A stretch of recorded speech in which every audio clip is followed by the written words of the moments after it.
Good evening. Tonight we're going to cover a number of topics. All of it kind of relates to issues related to being a human being or a human person. So the last two issues on the chart there are a little bit of a tangent off, but it's related. So we're going to be talking about these topics tonight. What is a human person? We're going to talk about the difference between physicalism versus dualism. Physicalism is the belief that all that you are as a human being is a physical substance. You're just matter, that's it. And dualism, we're going to be talking about a particular type of dualism, and it's actually called substance dualism, i.e. there's two different substances that exist. Material substances, bodies, rocks, trees, and immaterial substances like a soul, numbers, relationships, logic, things of that nature. So there's another type of dualism called property dualism. I'm not going to confuse you with that, but some Christians actually hold to what's called property dualism versus substance dualism. It gets a little technical. We're not going to worry about it. We're going to talk about three issues that'll get us to this idea of an immaterial soul. The idea of causation, which we talked a little bit about a couple of times, connection, and then what we're really after is what's called the law of identity. Two things are identical, they're going to have all the same properties. And then we're going to talk about the existence of the soul. That's kind of one of the major, kind of the heart of this. And then we're going to have two related topics that we're going to talk about. The question I keep on pumping you with, thinking matter. If God is all powerful, can he make a rock that thinks? So you're going to get the punchline tonight, because we're putting all this together. And then something actually that's also related to this issue of immaterial substance is the impossibility of Darwinian evolution. So, my position is Darwinian evolution is false. I don't think the fossil record supports it. And that's kind of an evidential argument against Darwinian evolution. This is actually, tonight, the last little tangent is going to actually be a philosophical argument against Darwinian evolution. So I actually am of the persuasion that Darwinian evolution is philosophically, or more accurately, metaphysically impossible. So we talked about philosophy has four different disciplines or four different areas: logic, ethics, epistemology, which is the theory of knowledge. What is knowledge and how does one know knowledge? And then the last one is metaphysics, which is the study of what exists, what is real. Okay, so this whole talk tonight really is related to that fourth area of philosophy, which is metaphysics. So we're going to start off with the issue of what is a human person. Alvin Plantinga is an evangelical philosopher at Notre Dame, or Notre Dame University, and he's one of the premier philosophers in the world today. So this is what he says. How should we think about human persons? What sort of things fundamentally are they? What is it to be a human? What is it like to be a human person? And how should we think of personhood? The first point to note is that on the Christian scheme of things, or Christian thinking, God is the premier person, the first and chief exemplar of personhood. And the properties most important for an understanding of our personhood are properties we share with him, end quote. And so this is a big discussion, of theologians and philosophers when it says in Genesis, man is created in the image of God. What does it mean to be created in the image of God? There's just volumes of books written. The text of Scripture doesn't really delineate and say, well, there's 12 ways or 14 ways or 27 ways or 73 ways. It just says we're created in his image. So we're like God. God does not have a physical body. So that's not what it means to be created in the image of God. Monkeys have physical bodies, but they're not created in the image of God.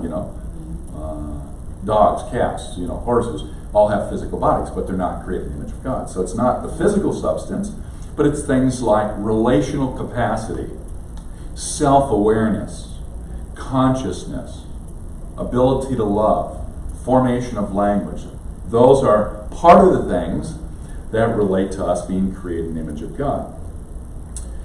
Blaise Pascal, French philosopher and physicist, talks about the importance of this discussion of the soul.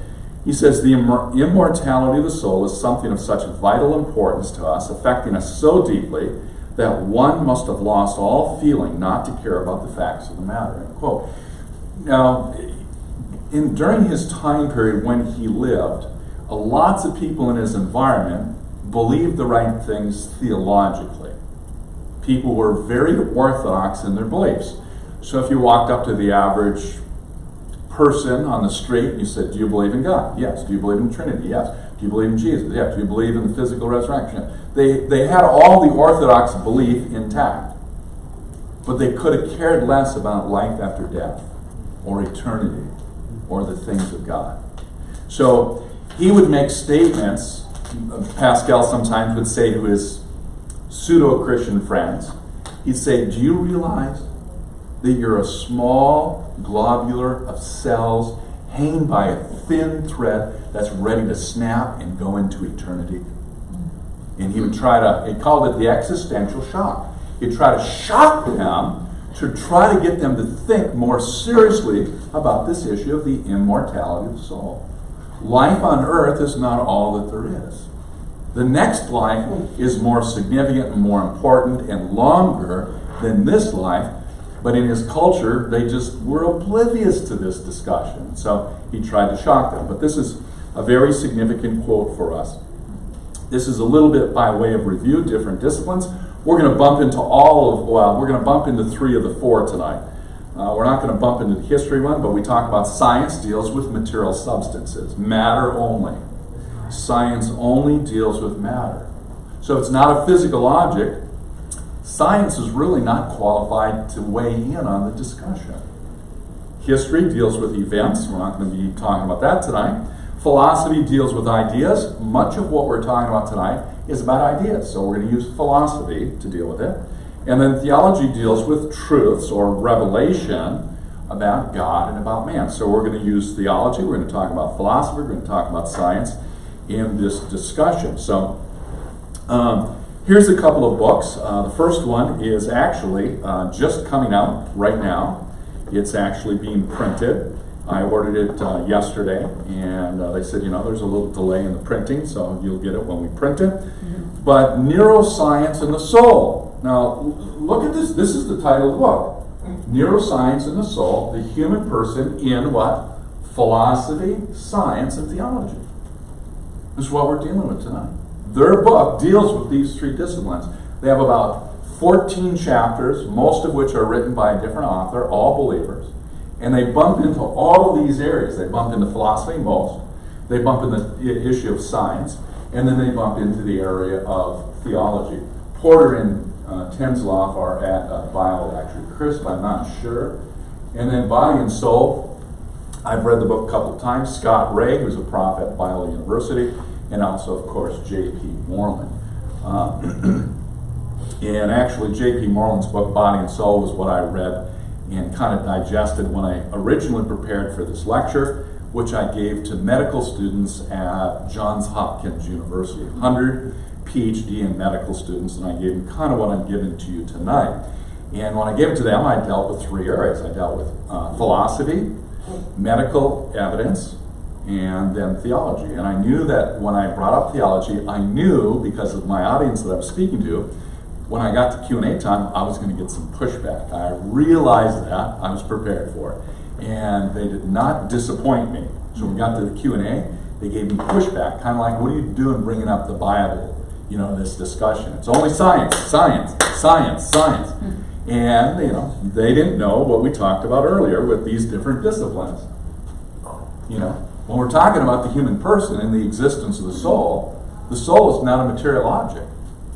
So science doesn't have a whole heck of a lot to say about it.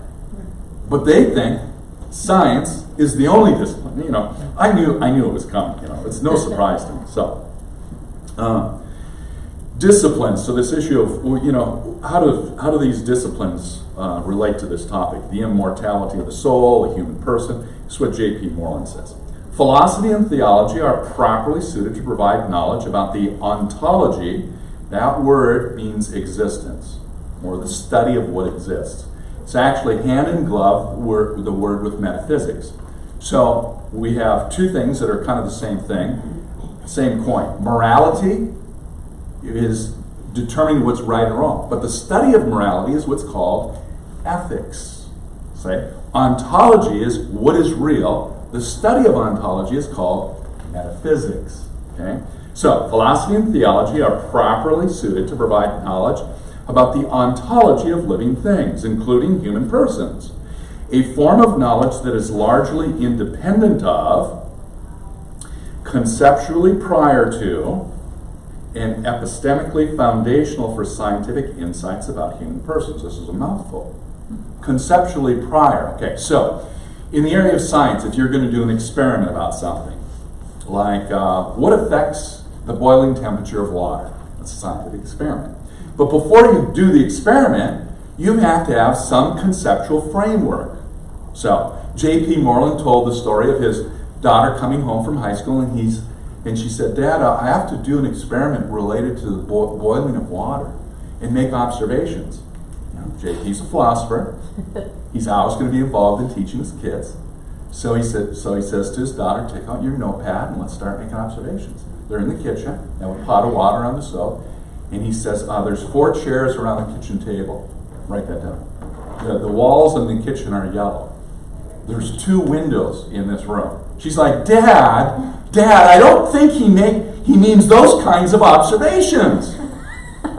Well, how do you know what kind of observations to consider? You have to have a theory. And the theory is conceptually prior to your investigation of the topic. So that's what he's talking about. So, as we talk about this issue of a human person, philosophy is the king. And it's going to help us because it's conceptually prior to, and it's epistemically foundational, knowledge, epistemic.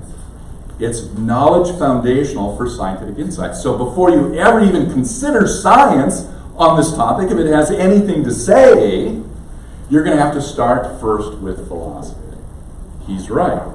He's right. He actually teaches courses in the area of the philosophy of science, which I've taken actually, 25 years ago or 20 years ago. Anatomy of philosophy. Among the central questions of philosophy that can be answered by one standard theological means or another, most can, in principle, be answered by philosophical investigation and argument without relying substantially on the sciences. So he's making a case again for this topic of what is a human person. We probably don't even need science for the discussion. Philosophy is what we start with, and we may never have to try to jump into the area of science on this particular topic, the authority of philosophy. Insofar as science and philosophy purport to answer the same central philosophical questions, in most cases the support that science could in principle provide for those answers is not as strong as that which philosophy could in principle provide for its answers. Same question, but you're going to get answers from 2 different disciplines. So, should there be conflicts, the authority of philosophy in most cases can be greater as far as in principle. You can't do science without philosophy. Can't do science without the existence of numbers. How do you know numbers are real? Can you put them in a test tube and tell me what color it turns the pH sample? Can you put it in a spectrograph and tell me its molecular structure? Numbers are a philosophical paradigm. How do you know your eyes accurately see the external world? You're going to use science to test your eyes to tell yourself that your eyes are accurate? It's circular reasoning. It's a philosophical question. The 10 starting assumptions of science are all philosophical assumptions. So you have to test it by philosophy, not by science. So, the primacy of philosophy. Philosophy, not science, is the primary tool for getting at what is real in many areas relevant to theology, and the limited role of science in integration requires philosophical evaluation. Even if science does have something to say about a particular topic, you're going to have to use philosophy to evaluate the credibility of the science, because science is based on philosophical assumptions. So, this is going to bring us into our first kind of conflict area or issue, the issue of physicalism versus dualism. So physicalism is the belief that the only thing that is real in the entire universe is physical substances. This is Carl Sagan. Carl Sagan, the famous atheist, who said, the cosmos is all there is, all there was, and all there ever will be. And he spelled cosmos, all capital letters, kind of making the cosmos kind of like his God substitute. He's dead wrong. When I read that statement, years ago for the first time, it's cute, but it's totally false. The universe had a beginning. The cosmos is all there ever was, all there is, and all there ever should be. Or like Stephen Hawking, who says, the universe created itself out of nothing. I'm like, that's an absurd statement. Completely absurd. How can somebody so intelligent be so stupid? He wouldn't pass philosophy 101. My kudos to him in the area of astrophysics, particle physics, but in philosophy, he wouldn't pass the course. So, physicalism says you are a body and that is it. Now, if that were true, what happens when your heart stops functioning and you drop dead and we put your body in the ground? What happens to you? You doesn't exist anymore. You're non-existent because, we cremate you and your molecules are destroyed. Your body isn't functioning, so you stop existing. This is physicalism. There's a professor down the street at Fuller Seminary. She's quite famous, very intelligent, Nancy Murphy, PhD in philosophical theology. She's a physicalist. I have a friend that did a PhD at Fuller. He's actually on staff with Crew, teaches in Singapore.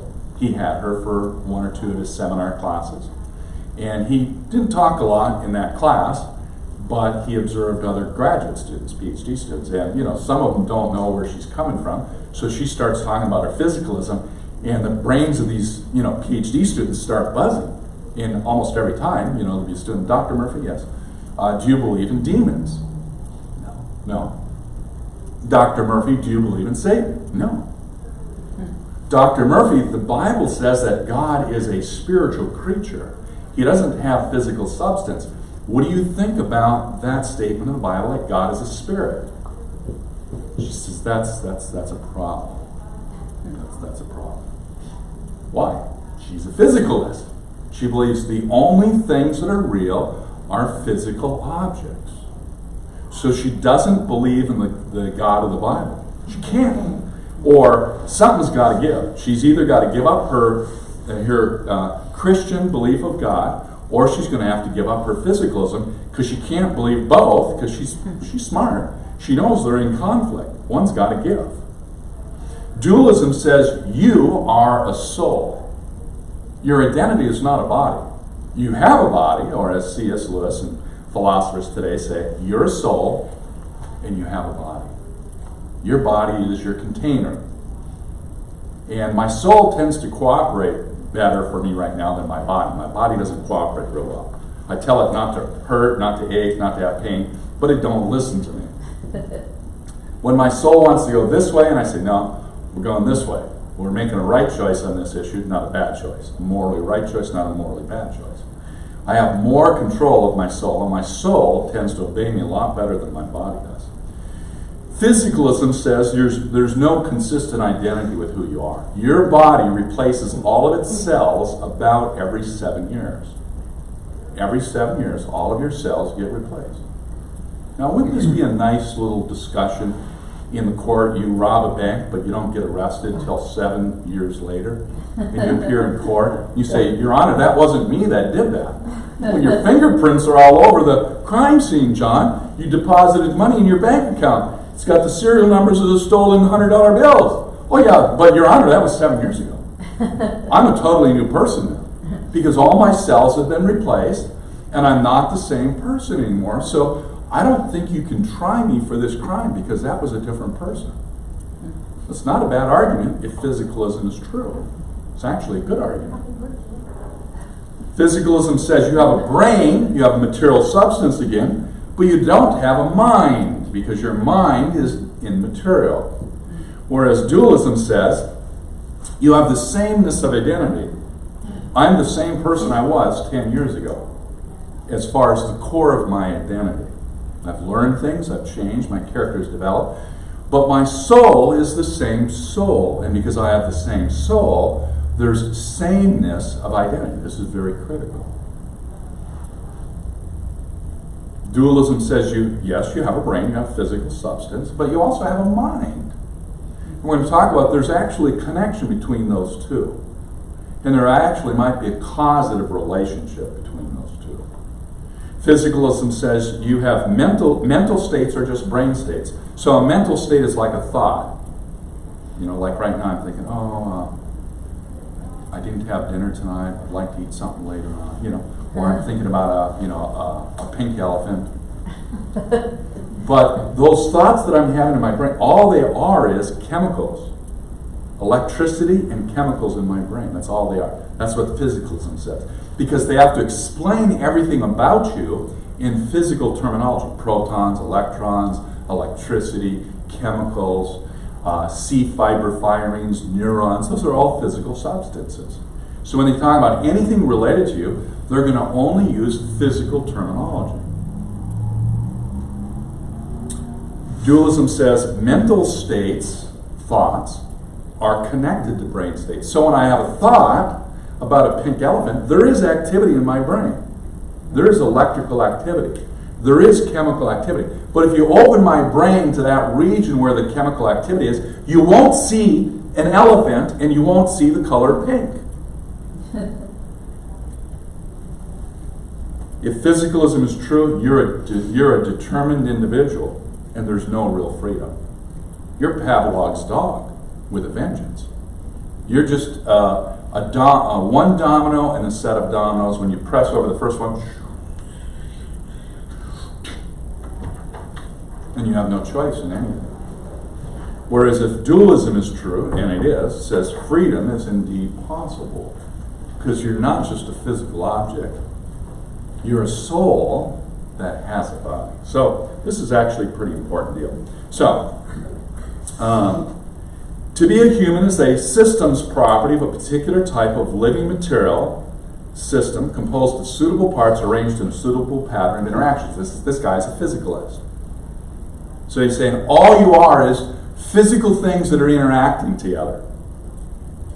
Like a circuit of wiring. You turn on the switch, and the switch is related to the wiring, which is related to the power supply, and you get lights. But it's just all these material objects that are interconnected.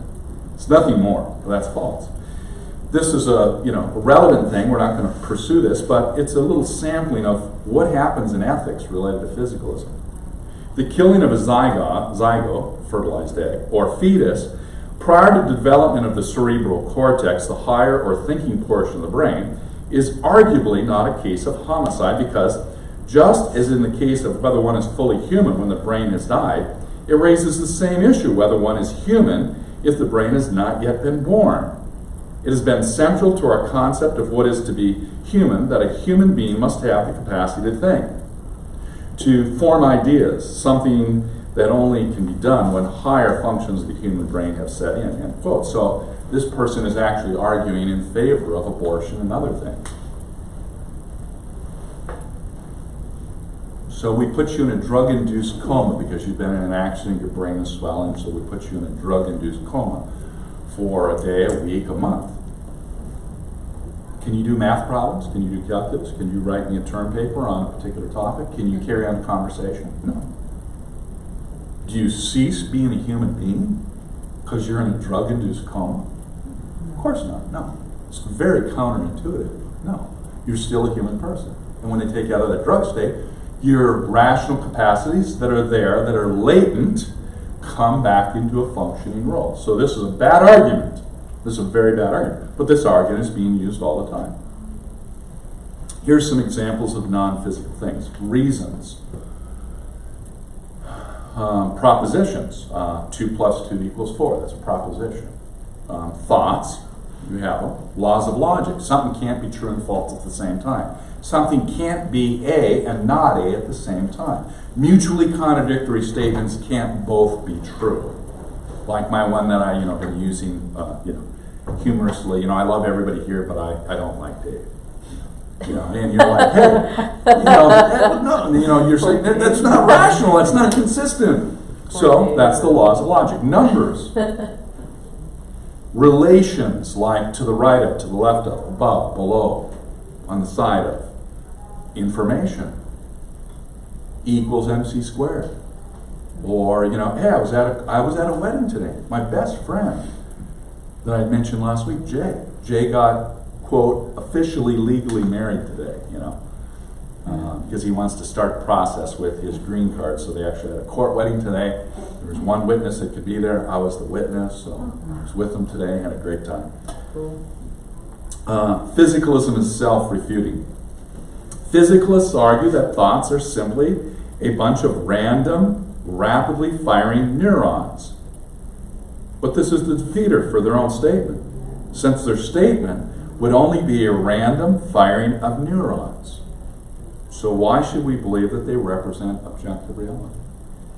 If your statement that you said is just a domino effect of boop, boop, boop, boop, boop, boop, boop, boop, boop, boop, all these neurons, you really didn't objectively think about it or even say it. It's just your Pavlov's dog. The bell rang, ding, and you start salivating. So their argument is a defeater for their own argument. Or a more obvious one is, I cannot speak one word of English to you. You're like, well, you just did. You can't make statements about truth. I just did. Can't know anything. Do you know that? All those are self-defeating arguments. Self-refuting. This one is a self-refuting argument. Physicalism is self-refuting. J.P. Moreland. It is self-refuting to argue, because there should be no argumentation, because you're determined, that one ought, that's a moral imperative, but there is none, to choose, which you can't do in physicalism, because he should see, which is impossible, that the evidence, which you can't observe, is good, which is again another moral statement for physicalism. So all these italics words, physicalism doesn't possess these properties. It is self-refuting to argue that one ought to choose physicalism, because he should see that the evidence is good for physicalism. It's all self-refuting. Physicalism doesn't have any of these capacities or properties. Critical issues. The relation of identity is different from causation or constant connection. So, first thing is causation versus identity. You get stuck with a pin, I stick you with a pin, and you're conscious, you feel pain. Or I give you a DVD, and you put it in the right machinery, and you hear sounds, music. You can take that CD or that DVD, you can put it up to your ear, but you don't hear any sounds. But there's a causative relationship between the grooves in that DVD and sounds that you'll hear when you put it into the right apparatus. There's a causative effect between being stuck with the pin and the feeling of pain. Or you have a thought about something, and when you have that thought, there's brain activity in your brain. And you can observe some of that through physical instruments, like a brain scan or a CAT scan. You can observe those things happen in your brain. Okay? But just because A, say the pin, causes B, the feeling of pain, does not mean that the feeling of pain is identical to the pin. In each of the three examples above, those two elements are different. The pin, being picked with the pin, is different than the feeling of pain. The pin causes the feeling of pain, but being picked with the pin is not identical to the feeling of pain. If I take a corpse and the guy's been dead for 3 days or 3 weeks, and I stick him with a pin, he doesn't feel any pain. Okay? So being stuck with a pin is not identical to the feeling of pain, even though there's a causative relationship. This is critically important. This is huge. If you can understand this, 99.99% of the professors at the university don't understand this, what I just told you. The only ones that understand it are men or women that have had philosophy. So you go to a bio prof and you start talking and it's, oh no, thoughts are just C fiber firings. Because every time you have a thought, you've got C fiber variance. So, because they happen at the same time, they're the same thing. I say, no. Oh, yeah, because, they happen at the same time. Because they happen at the same time, they're the same thing. Sophomore, the word sophomore means wise fool. These professors are very well-meaning, but they don't have 25 seconds of philosophy under their belt. So they literally don't know this particular issue of causation versus identity. And they think because there's causation, they assume identicalness. Because they are connected in a causative relationship. You have a thought, there's brain activity. They say, we're talking about the same thing. And I say, no. The pinprick is not the same thing as the feeling of pain. And that illustration is very clear to you. You get that one with the pinprick and the feeling of pain. You get it. It's very concrete. You're like, well, of course they're not the same thing. Yes, it has a causative relationship, but they're not identical. So you get it. Now the second thing is connection. So causation, connection. So pregnancy and sexual intercourse are connected, okay? And it's not a causative relationship in certain ways. So, for example, prior to reproductive technologies, you see a gal and, she's pregnant, not overweight, but she's pregnant. You always know she had sexual intercourse prior to reproductive technologies. So there's a connection with her being pregnant and experiencing sexual intercourse, okay? They're not the same thing. If sexual intercourse and pregnancy were the same thing, I guarantee you I would have more than 4 children after being married for 37 years. And so they're not the same thing, and we know that. We see that. Or a triangle. Triangle has 3 sides, but a triangle also has 3 angles. But it's obvious to you and I that sidedness is not the same thing as angledness. They're not the same thing. But whenever you have a triangle, they're always connected. 3-sidedness is always connected with 3-angledness. Always. But does that mean that sidedness is the same, identical with angledness? And again, the illustration is concrete. You're like, of course not. A side is not the same thing as an angle, dude. I know that's obvious. That's the point. So thoughts and brain activity. Is there a connection between the two? Yes. So whenever you have a thought, there's brain activity. They're connected. And I think they're also a causative relationship, but I think the causative relationship is you first have a thought, and the thought actually produces or causes brain activity. It's not the other way around. I can put electrodes in your brain, pass some electricity through it, but you're not going to be thinking about a pink elephant or lunch or dinner. That electrical stimulus to your brain is not going to produce thoughts. So simply because they're connected doesn't mean that they're identical. Simply because pregnancy and sexual intercourse are connected doesn't mean they're the same thing. But again, when you talk to the bio professor, he says, no, when you have thoughts, there's brain activity. And so because they occur at the same time, they're the same thing. That proves that thoughts are just physical things. Electrons, C fibers, neurons. Electricity. I said, no. And he can't get out of this paradigm. Why? Because he doesn't know enough to get out of it. You ever have a moment with your kid when they're growing up and you share something with them and the light goes on because they have a paradigm shift? They get some new information, or like that illustration I used with the Naval magazine, the ship that was on a collision course, and he finds out the other ship isn't a ship, it's a lighthouse. He gets a paradigm shift because he gets some new information into his worldview. So the professors at the university, they don't know this. They don't know the idea between causation, connection, identity. They don't know these 3 concepts. They don't know it. And if you can educate them enough to see these 3 things, it's going to be hard for them to see it in the original way when you give them this input. And you start talking about identity doesn't mean simply connection or causation. Because I can show you things that are true, which I will, So there's a difference between functional dependency and sameness of identity. So it's a technical little formula, but it basically says if you're talking about two things, x and y, and if x equals y, every property of x is going to be the same properties of y. And every property of y is going to be the properties of x, because you're talking about the exact same thing. So if I can show you, i.e. this implies a test for non-identity or difference.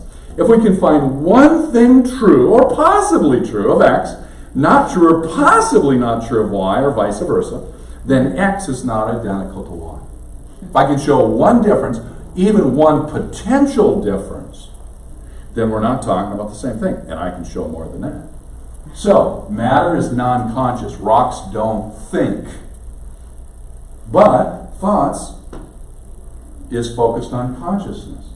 Thoughts exemplify the property of consciousness. You have to be conscious in order to have a thought.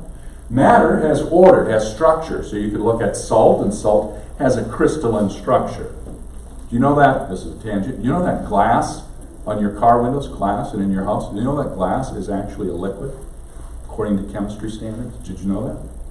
No. And if your windows are really old, 40, 50 years old, you can take them out and it'll be thicker on the bottom than it is on the top, because the glass actually flows downward because of gravity.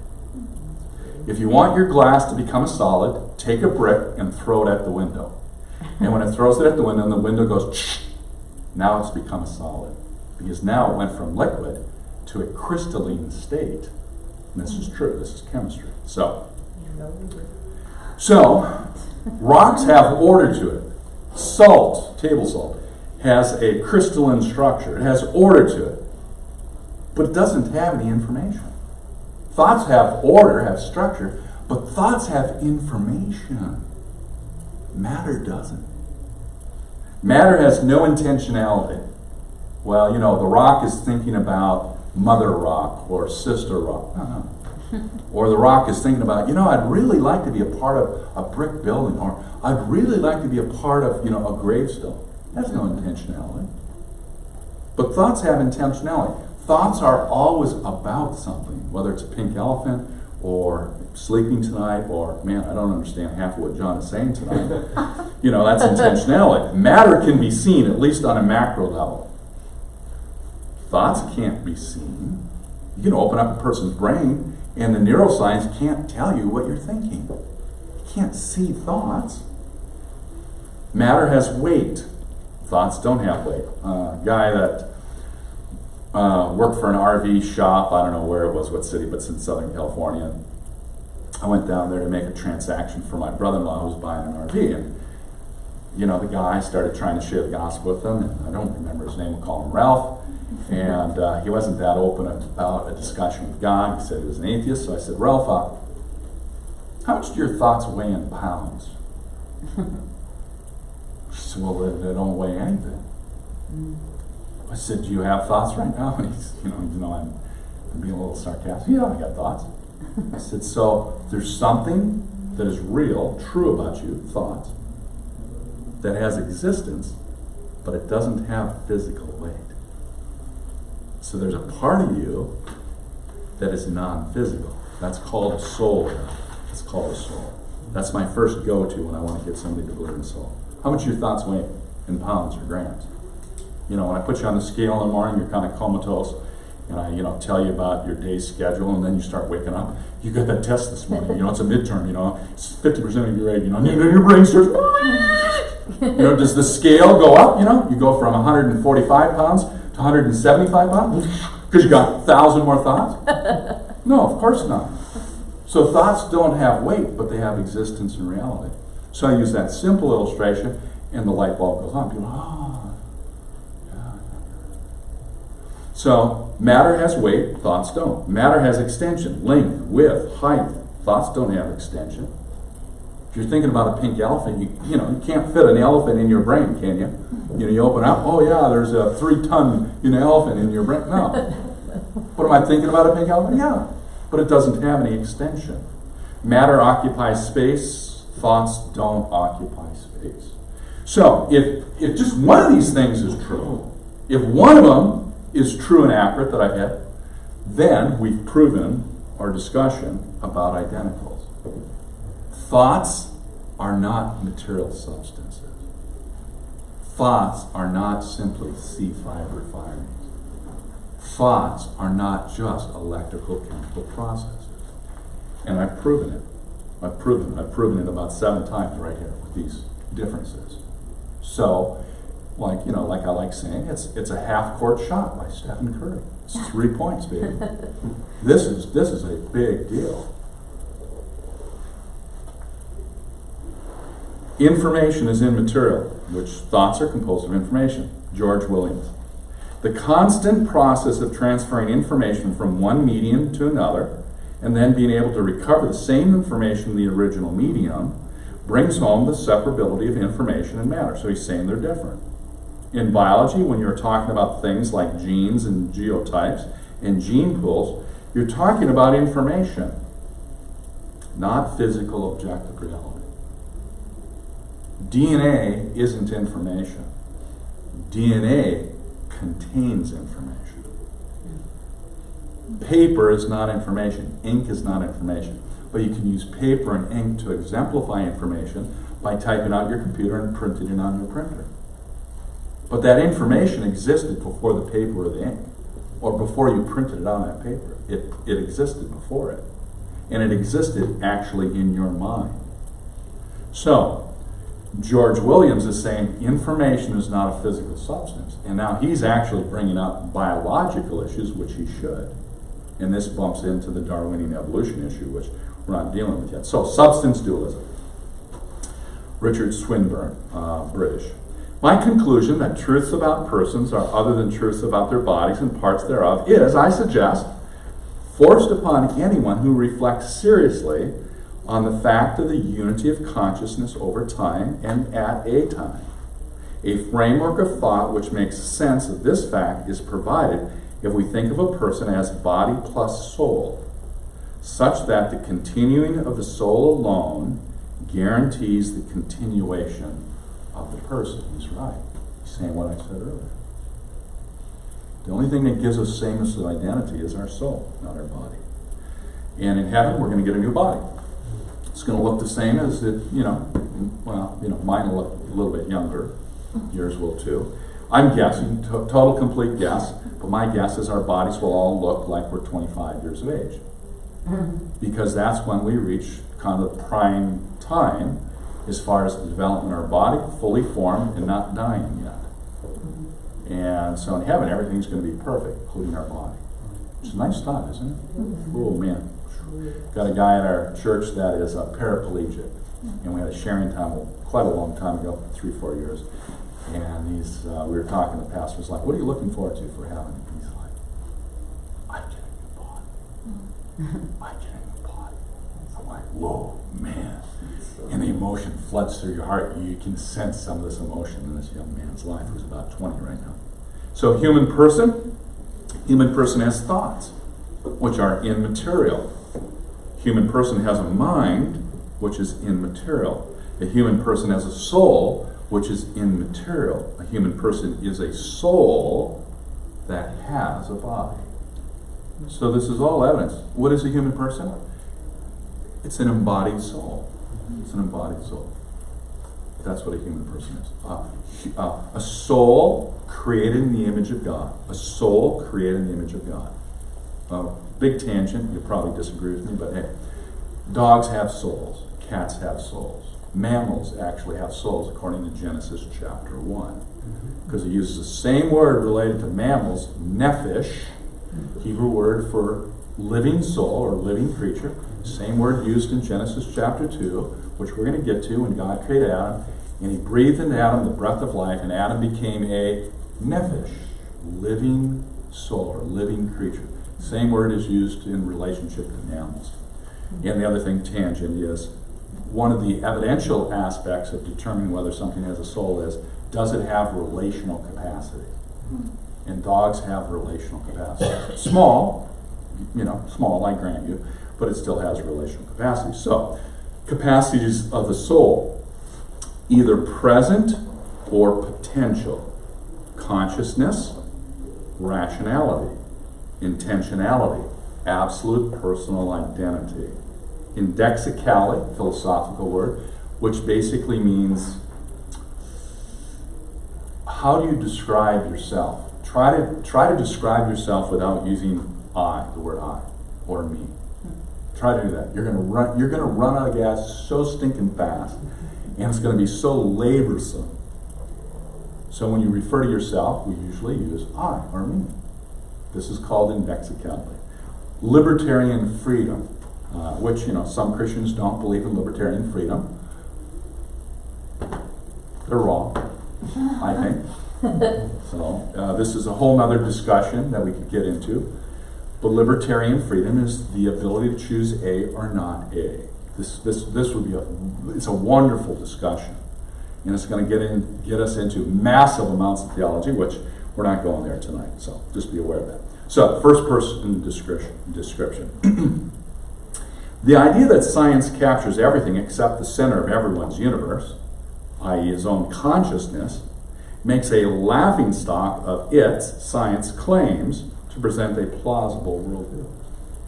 Science can't capture indexicality. Science can't capture consciousness. Science can't capture the I-ness when I talk about myself. They don't have the ability to capture it. They can only describe us in physical terms. John is 6 feet tall. He weighs, 185 pounds in the morning. He has black hair.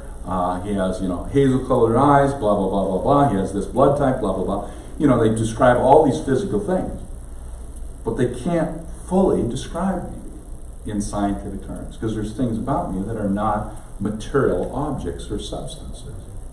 Thoughts, desires, freedom, intentions. Those things are describable by the soul, but science doesn't describe us. They only describe physical matter. So let's say we do a knowledge experiment. Sullivan is a blind neuroscientist who knows everything there is to know about the physical, chemical, and structural properties of seeing. But she's blind. So is this possible for a scientist to know everything related to seeing that's physical, chemical, and structural? Yes. That is a possibility. It might be difficult, but it is theoretically possible. So she knows everything about seeing related to the physical world. Then she comes to see again. Does she gain any knowledge, any physical knowledge? No. She gains no physical knowledge. But does she gain anything? Yes. But it's not knowledge of the physical. It's non-physical. They actually did this with a guy. He was blind his whole life from birth. And they did a surgery on his eyes. I don't know if it was reattaching the retina, but they reattached it, and he started to see. But he had no association between sight and the object that he was seeing. He didn't know it was a car if he saw it. He didn't know it was his wife that walked into the room. Because there is no association between seeing something and figuring out what that thing is. He would know it's his wife by her touch or her voice. He would know it was a car by the sounds, not by sight. Very interesting. It was in Scientific America that they did this. So Sullivan doesn't gain any more knowledge about the physical aspect of seeing. But she comes to see, and she gains a lot, but it's not about the physical apparatus. Did she gain anything? Oh, yes, she did. She gained a whole heck of a lot. She gained the ability to see. She gained knowledge, but it wasn't knowledge about physical things. So this could happen, and it counts as an argument against physicalism. And quite frankly, it's a three-pointer again. This is a three-pointer. It proves that physicalism is wrong. Personhood. Personhood is constituted by a set of ultimate capacities of thought, belief, sensation, emotion, volition, desire, intentionality, and so forth. Ultimate capacities. So if you're in a drug-induced coma, do you have those capacities operating right now? No. Do you have the potential for those capacities? Yes. Does a fetus have the ability to write a term paper, to carry on a conversation? Not presently, but they have the ultimate capacities to do so. So, on these grounds, the fetus is actually a person, because the fetus possesses the capacities for all these things. They don't have to be presently operative. What do you do with a severe Down syndrome case? A friend of mine in Chicago, he's got a daughter, she passed away recently. She had probably the IQ of a 1-month-old kid, a baby. The only thing she could do was kind of coo. And you talk to her, sweetie, are you okay? Ooh, ooh. She had almost no relational capacity. He brought her to his classes at the university. You say, is she a person? Wow.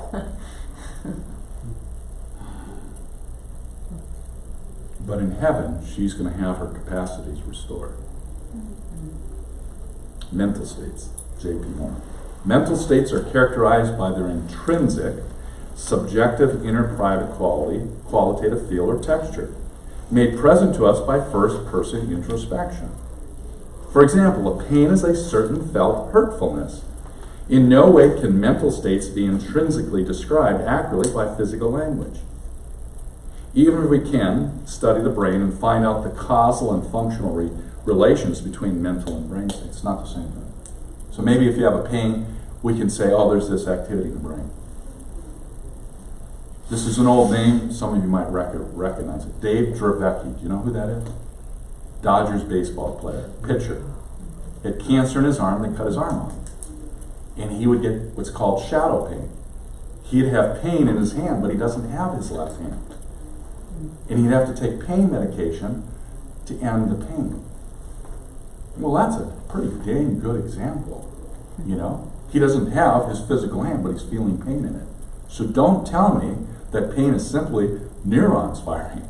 It ain't. So this is JP's idea, part of it. And then the brain surgeon can't tell you what you're thinking. They can tell you what region of the brain is showing activity. He could maybe say, well, it's emotions or it's logical thought. He could maybe tell you a little bit like that because different regions of the brain do different things. Although sometimes when part of the brain dies, the brain reroutes itself, rewires itself. It's unbelievable. It's crazy, but it does sometimes.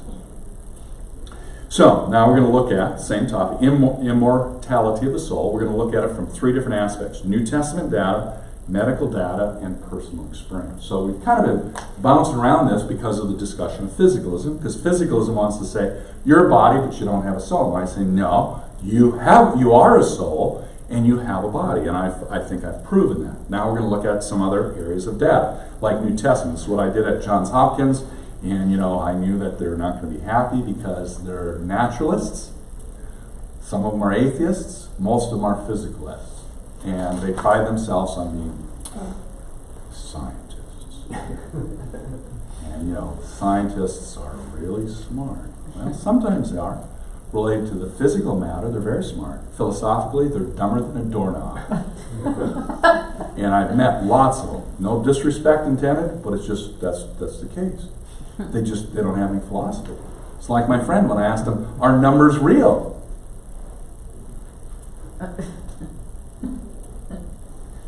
You know, and he's thinking, he's been teaching math for 30 years. He's a PhD, he's a professor. Bro, are numbers real? And he's like, or Ivan, when I asked him, are electrons, are atoms real? He's a PhD in chemistry. Ivan, are atoms real? I think so. Gee, you've been spending your whole life studying atoms and you don't even know if they're real? What are you doing? You're studying mythology? You know? Raleigh, math, numbers. You've been studying mythology teaching mythology for 30 years? They've never thought about it. They've never thought about the philosophy of their particular discipline.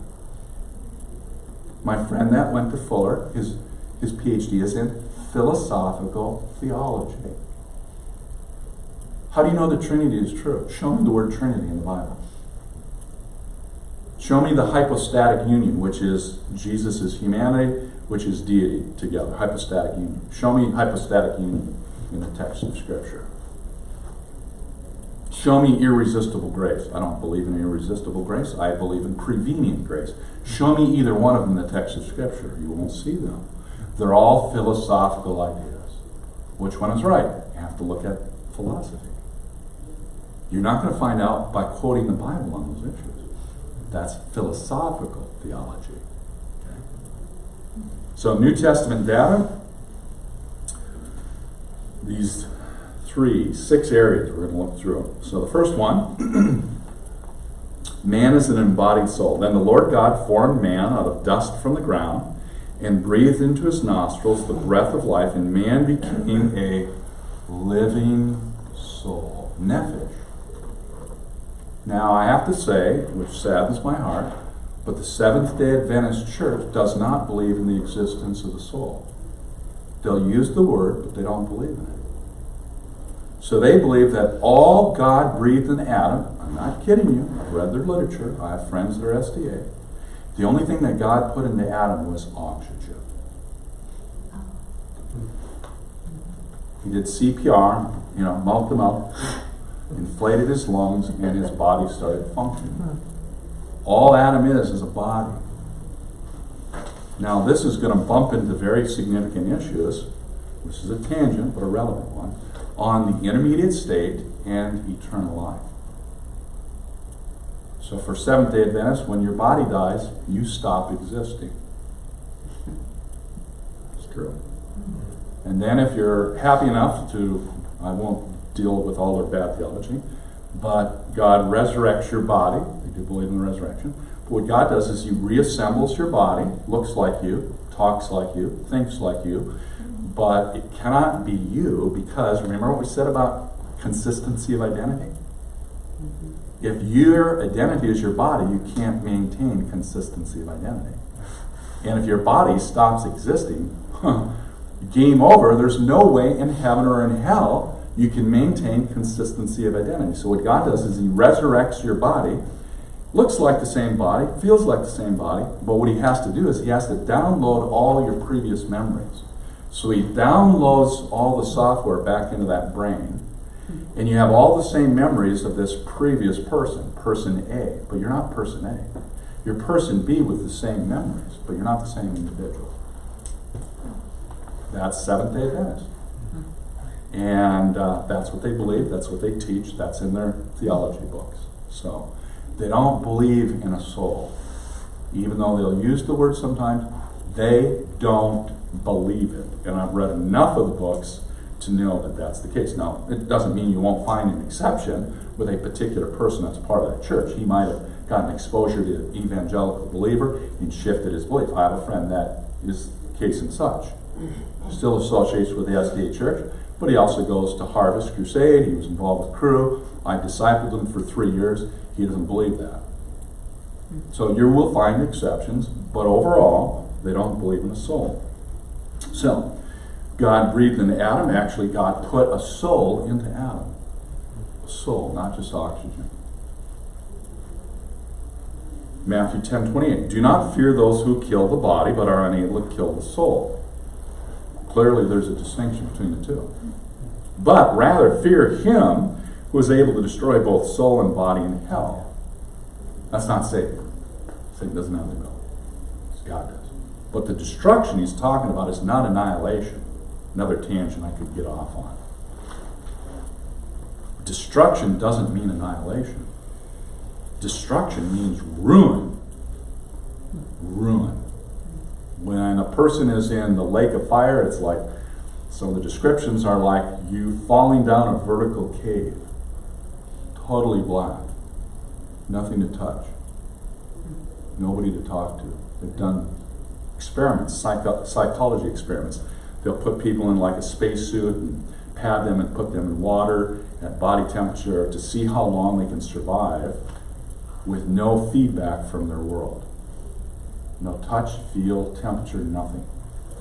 About 3 minutes max. And then they go crazy. They tear off that stuff and they're just going nuts. Because they're not getting any feedback from their environment. Hell is eternal. Well, hell is temporary. The lake of fire is permanent. In Revelation it says, hell and death are thrown into the lake of fire. What's the difference? Not much. The lake of fire, you get a body back. Even non-Christians get a body back. Because the text in John 5 says that everybody's going to be resurrected. Daniel chapter 12, verse 3 says everybody's going to be resurrected. God never meant for us to be disembodied souls. It's only a temporary situation, which is true of all the saints that have died. They're conscious, they're having fellowship, they're having a fabulous time right now, but they don't have their body yet until the final resurrection of the dead. 1 Thessalonians 4.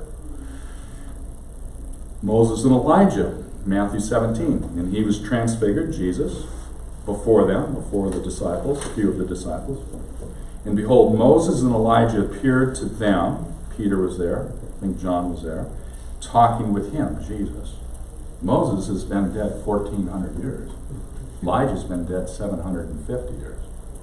But he's having a conversation with Jesus. And Peter hears this conversation going on. So, Moses and Elijah, their bodies they're back to the molecules. It's dirt. It's been totally disintegrated 1,400 years. But they're talking. They're alive. They're having a relational connection. So, if this is true, it proves that we're not a body, we're a soul. 2 Corinthians 12:2, I know a man in Christ who 14 years ago, whether in the body, I do not know, or out of the body, I, in Dexicale, I do not know. God knows. Such a man was caught up to the third heaven. Now another tangent. The third heaven. There's three different heavens. First heaven is the atmosphere around the earth. That's referred to as heaven. Heavens refers to the universe, the cosmos. And the third heaven is actually the presence of God.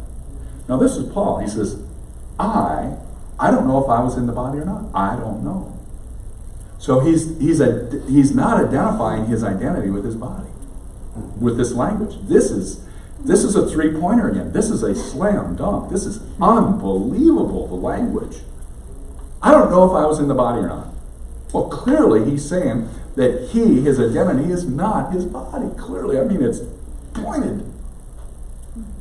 2 Corinthians 5:8, we are of good courage, I say, and prefer rather to be absent from the body and to be at home with the Lord. Again, the text of Scripture is so clear on this issue. We're a soul that has a body. God is a non-bodied soul. We're a bodied soul, but our identity is our soul. Medical data, near-death experiences, a book that I read a little bit of, but it's pretty recent. Near-death experiences as evidence for the existence of God in heaven. So this is what he tries to connect near-death experiences with in this book. Another one is Beyond Death's Door. This one is actually quite old. Dr. Rawlings is a cardiac specialist, medical doctor. He was not a believer for quite a number of years, and he would do operations on his patients, and some of them would go clinically dead for a short period of time. And after, those came back to life, he resuscitated them.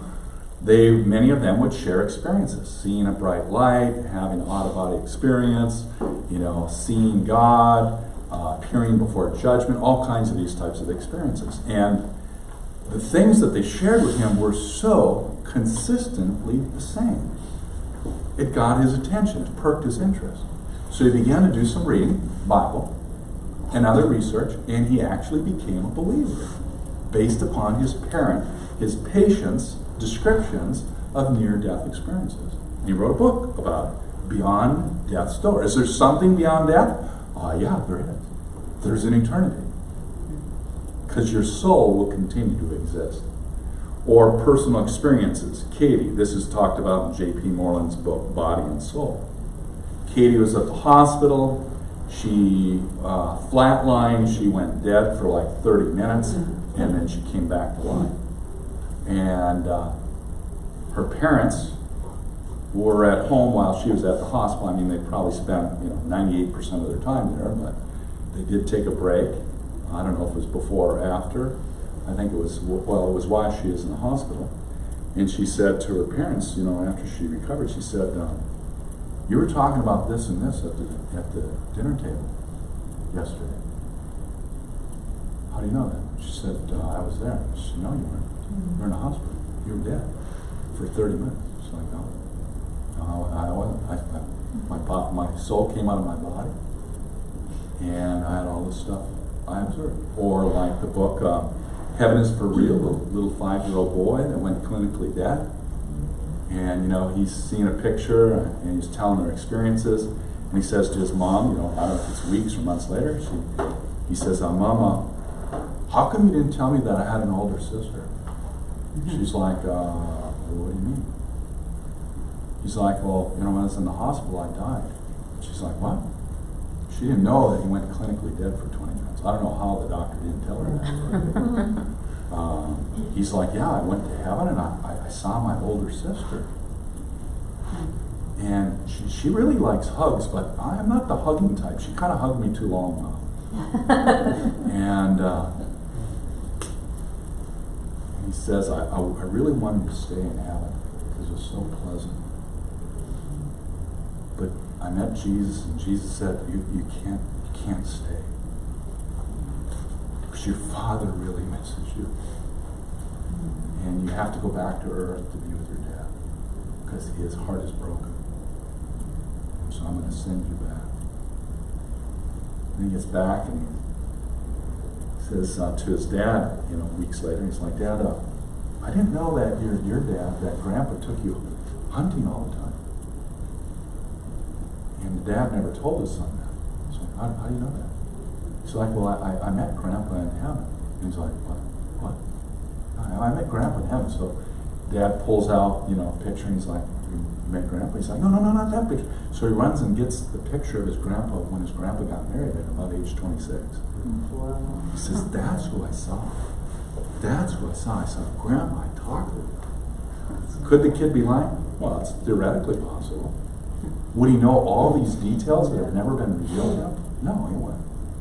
So, I think his experience was real. And literally, there are thousands upon thousands, if not tens of thousands, of medical reports like this. People going clinically dead, sensing their soul leaving their body, and they can tell you everything that was said and done in that operating room. Even though they were already unconscious when they got rolled in, they went clinically dead for 20 to 30 minutes. They were still unconscious when they got resuscitated and rolled back out of that room. And they can tell you every single word of the conversation, the color of clothing, the nurses that flipped different switches, the nurses that injected them with different medications. They can tell you with excruciating detail during their time of being, quote, clinically dead. How do you explain it? Well, you might be able to explain one or two, but you're not going to explain 55,000 of those occurrences. The evidence is far too great. So, personal experiences count as evidence in this discussion. You're not a body. You're not a body. You have a body, but you're not a body. You are a soul. So, these are some ramifications of this issue, i.e. this issue of, are we just a body, or do we have or are we a soul which has a body? Human freedom and moral responsibility. If you're just a physical object, you don't have any human freedom. Your Honor, that crime that was committed by somebody else because it was 8 years ago. Moral responsibility. Life after death. Physicalism. There's no way they can deposit that there's life after death. There's no way. Because your body is ashes. It's reduced to dirt. You know, that's what the name Adam means in Hebrew. Adam means dirt. God named Adam Dirt. Hey, Mr. Dirt, how you doing? Unappropriate name, Dirt. My best friend in China, his name is Ma Di. Di is the Chinese word for dirt. Mr. Dirt. Dirt Ma. Ma is his family.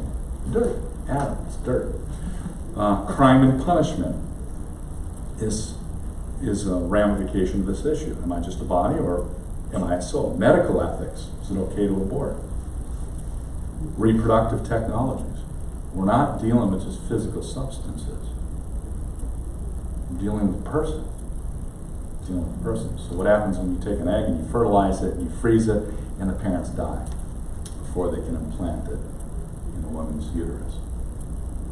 It's a problem. What do you do if you fertilize 15 eggs, but the first 5 eggs, you have 5 kids, you got 10 left? What do you do with those eggs? Sometimes science doesn't solve our problems, sometimes it creates more problems. And sometimes we should leave things to God, but we want to tamper in everything. Reproductive technologies, unfortunately, is an area that we want to.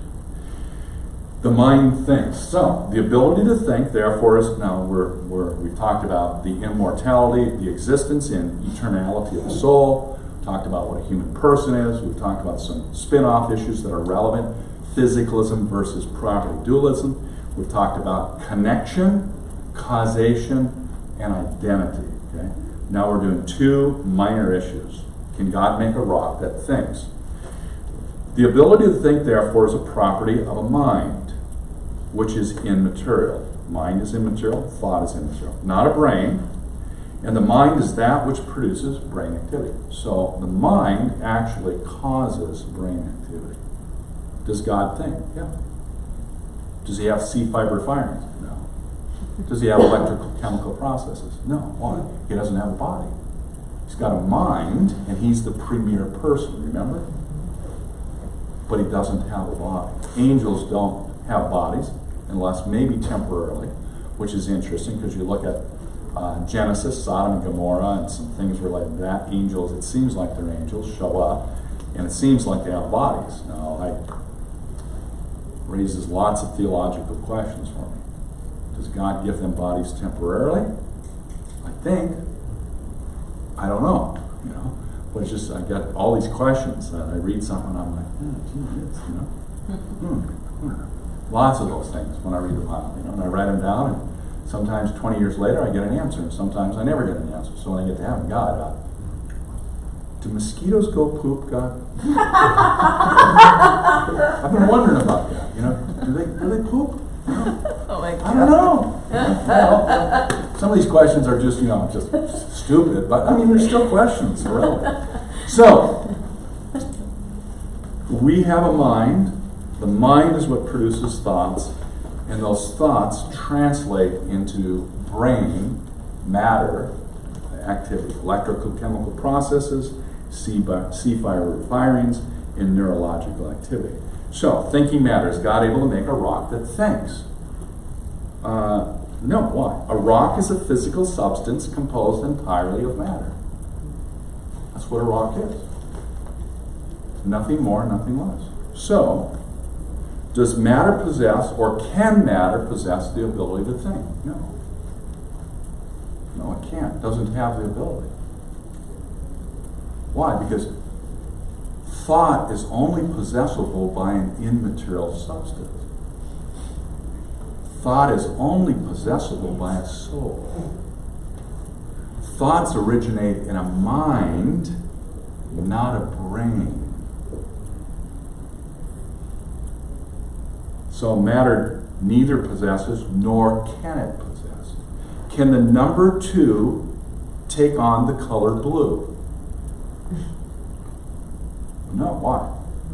Because number 2 is not a physical substance, so therefore it can't take on color, because color is related to a physical substance. So matter doesn't have the ability to possess thought. You can't give it to it. Why? You can't spray paint the number 2 blue. You can't do it. It's impossible. Different categories of existence. So matter doesn't have the ability to possess a thought. You can't give it to it. Only an immaterial substance, i.e. a mind, which is an aspect of the soul, has the capacity to think. So can God create a rock that thinks? No, he can't. Why? Because he's not smart enough to? No, that's not the issue. Because he's not powerful? No, that's not the issue. Can't be done. Yeah, well, Scripture says, you know, if these people don't worship me, the rocks are going to cry out. It's a hyperbole. It's an over-exaggeration to communicate the intensity of a point.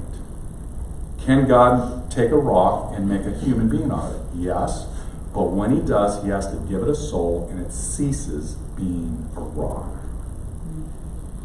Adam was a human being because God breathed into him a soul. not because he has a body. When you die and your soul leaves your body is not a human being. Your body is your container. We ought to treat it with dignity, granted. If you want to get cremated, maybe that's morally right, maybe it's not. That's another discussion. A very significant discussion, actually. So can God make a rock that thinks? No, he can't. John Locke, I'm sorry, Mr. Locke, with all due respect, you're wrong. He wrote a book, Thinking Matter. Surely, if God is all powerful, he can make a rock that thinks. No, he can't, Mr. Locke. No, you're wrong. And then the last kind of tangential issue is, could God create matter with the ability to form new genetic information? The answer is the same as the previous question. Can God imbue matter with the ability to form new genetic information? No, he can't. No, it's impossible.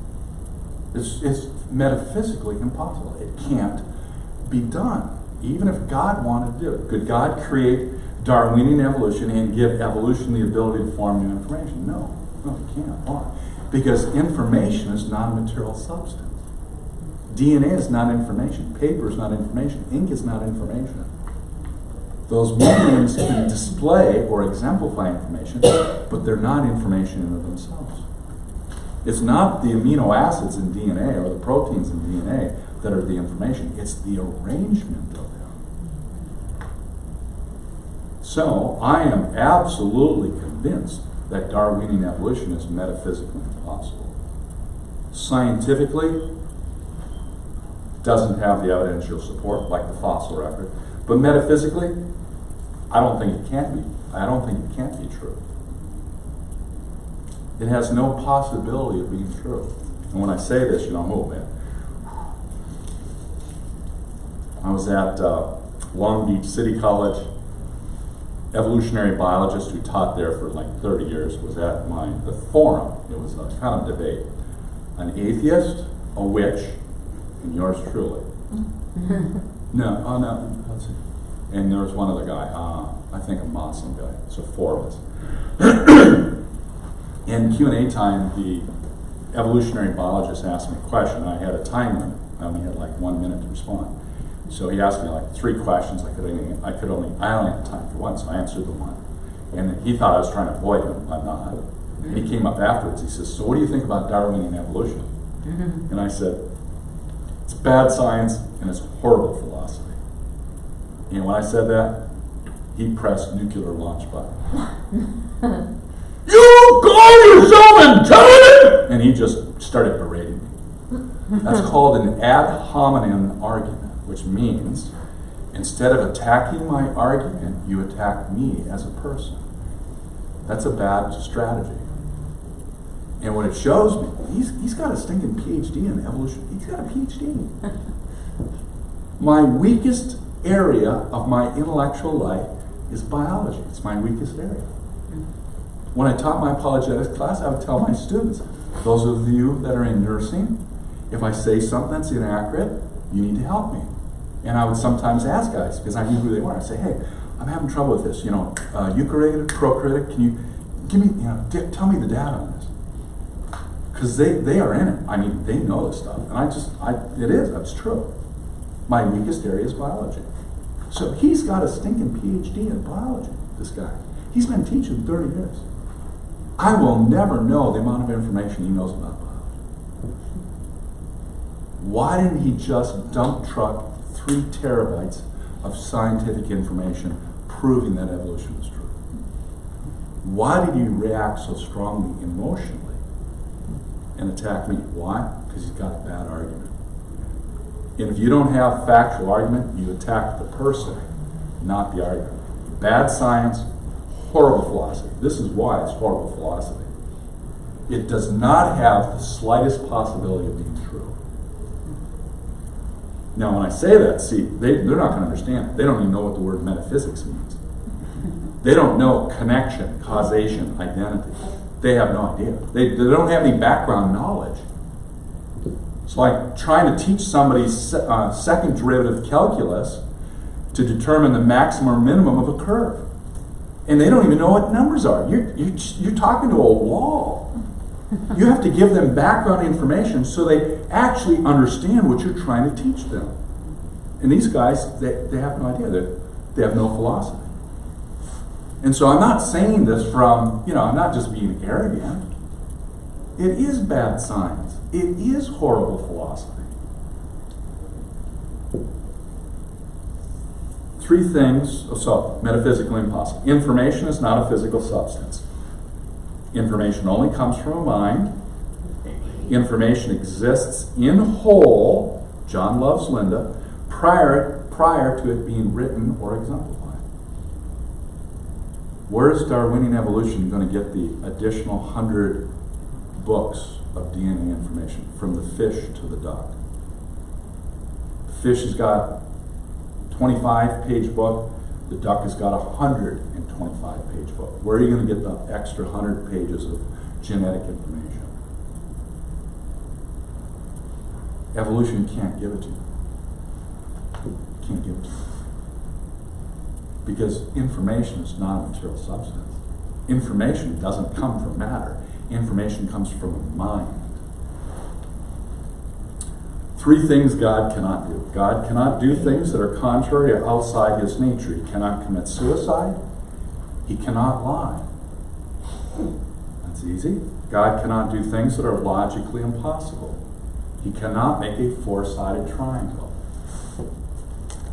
People say, well, he could make it, and he could call that thing a triangle. No, we're not talking about terms. We're not talking about what word we use to describe the thing. In philosophy, it's called a rigid designator. We're going to use the word triangle every time we refer in any world, any system of a 3-sided geometric figure that's 2-dimensional, connected at all the 3 vertices. We're going to use that word. We're not going to change the word. Can he make a 4-sided triangle? Of course not. Illogically. It's not logically possible. Can God make a human being that doesn't have free will? I don't think so. Because I think essential to humanness is free will. So when people say, you don't have free will, it goes against everything I know in philosophy. And philosophy is the foundation of understanding theology. And then lastly, God cannot do metaphysical impossibilities. He cannot make a rock that thinks. He cannot make a rock that thinks. It's not because he's not powerful enough or smart enough. It's because it can't be done. A thinking rock cannot exist in any universe that God could or would make. Okay? And in closing, so kind of our summary of what we talked about. What is a human person? Human person is a soul created in the image of God, and we also have a body. Physicalism versus dualism, substance dualism. 3 philosophical terms: causation, the pinprick and the pain; connection, triangles; and identity. The existence of the soul and its eternal nature of the soul. Thinking matter, God can't make a rock that thinks; and the impossibility of Darwinian evolution. 1 Thessalonians 5. For God has not destined us for wrath, but for obtaining salvation through our Lord Jesus Christ, who died for us, so that whether we are awake, alive, or asleep, physically dead, we will live together with him. It's true. Therefore, encourage one another, just as you also are doing. You are a soul, you have a body. Your soul will live for eternity. And this should be great encouragement to us. This life is not the final chapter. It's not the final chapter. The next life is longer and better. Sometimes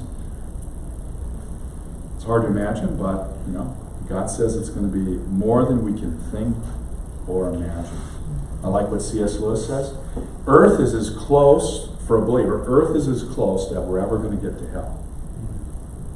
For the non-believer, earth is as close that they'll ever get to hell. So we have great hope and expectation for the future, okay? Let's close it down there for the video, and then we can take some questions.